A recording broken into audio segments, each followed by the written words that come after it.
আমি ওমরের নামে আল্লাহর কাছে নালিশ করব। কি নালিশ করবে? যে ওমরের আমলে আমি না খেয়ে আছি, আমার সন্তান না খেয়ে আছে। কথা বুঝতে পারছেন? এই কথা শোনার সাথে সাথে ওমর রাদিয়াল্লাহু আনহুর মানে বুকে আল্লাহ পাকের ভয় চলে আসলো, হৃদয় প্রকম্পিত হলো। প্রকম্পিত হওয়ার পর তিনি নিজে চলে গেলেন মদিনায়, যেটাকে বলি আমরা বাইতুল মাল, মানে রাষ্ট্রীয় সম্পদ যেখানে থাকতো ওটাকে বাইতুল মাল বলা হতো। সেখান থেকে একটা আটার বস্তা নিজের কাঁধে উঠিয়েছেন, উঠিয়ে নিজে পায়ে হেঁটে ওই মহিলার বাসায় যাচ্ছেন।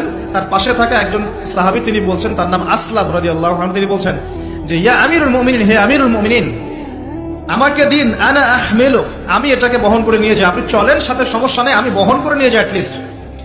তখন ওমর রাদিয়াল্লাহু আনহু বলছেন, দিলের কান দিয়ে শোনেন কথাগুলো। ওমর রাদিয়াল্লাহু আনহু বলছেন, হাল আনতা তাহমিলু উযরি ইয়াউমাল কিয়ামা, তুমি কি কিয়ামতের মাঠে আমার পাপের বোঝা বহন করবে? সুবহানাল্লাহ, চিন্তা করে দেখ।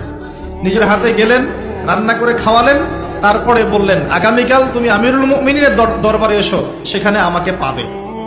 এই হলো ওমর রাদিয়াল্লাহু আনহুর খেলাফত। একদিন তিনি তার যে উট, এটাকে পরিষ্কার করছেন। আলী রাদিয়াল্লাহু আনহু দেখে বলছেন, আমিরুল মুমিনিন, আপনি পরবর্তী জেনারেশনের জন্য অনেক কঠিন আদর্শ রেখে যাচ্ছেন। আপনি এত কাজ করছেন, তারপরে নিজের কাজও নিজে করছেন।